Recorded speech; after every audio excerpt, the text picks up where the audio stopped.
Hey everybody, it's Tony Contaspati from the Great Vocal Majority YouTube channel, website, and podcast. Yesterday, the president dared to open his mouth, so of course the left-wing media sprung into action, reflexively criticizing him. Here is a text of a tweet that I'd like to tell you about that has Ed Mazza at the Huffington Post so spun up. Quote, "It's very sad that Republicans, even some that were carried over the line on my back, do very little to protect their president," unquote. Immediately, Mazza and countless others responded in sneering condescension that the proper role of Congress is not to, quote, protect the president. Now, conveniently, they were ignoring Trump's very obvious point about partisan loyalty, not the institutional role of Congress as defined in the Constitution.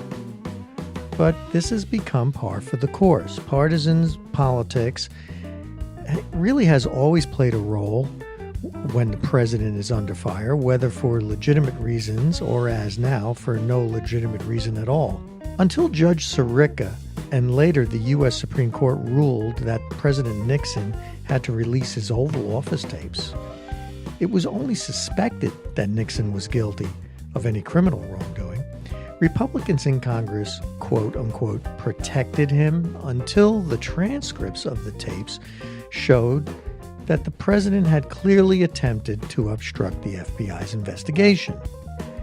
At that point, Nixon's congressional support all but evaporated, and that led to his resignation. But until the very last moment, Republicans stood behind their president. Now, Nixon wasn't the only president to have members of his party in Congress protect him in a crisis. During the Iran-Contra affair, Republicans did the same thing for President Reagan. This is really a standard practice in politics. It is not unusual or even unique to Republicans either. I mean, it happens, Democrats do the same thing for their presidents. Bill Clinton was actually impeached, despite being protected by Democrats in the House by this majority, which was Republican majority in the House. And despite numerous scandals during the Obama years, calls for the appointment of a special counsel or independent prosecutor were universally opposed by every congressional Democrat and totally ignored by both AGs who worked for Obama, Holder, and Lynch. That move was clearly designed to protect the president. But today is a different day. Today we have a president, for better or worse, who is not part of or friendly to the entrenched Washington, D.C. establishment. Now, what is that establishment? Who is in it? Some of the people in it are easy to spot, very easy to point out. Congressional leaders in both parties, longtime congressmen and senators, career bureaucrats in every agency of the federal government, special interest lobbyists, political consultants.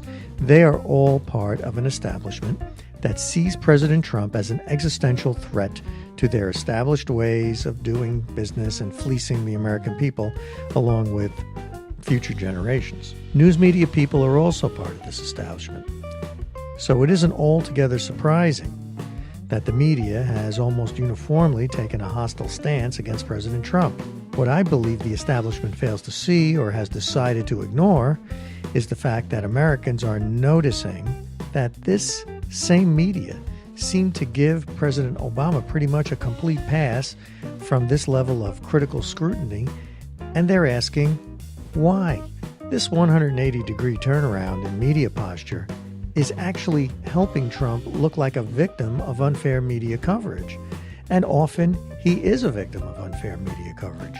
The problem, however, is that since the media has become so openly hostile to Trump, after being so ingratiating toward Obama, they have marginalized themselves and raised serious doubts about their fairness and even their legitimacy. For the Great Vocal Majority, this is Tony Contaspati. Thanks for listening.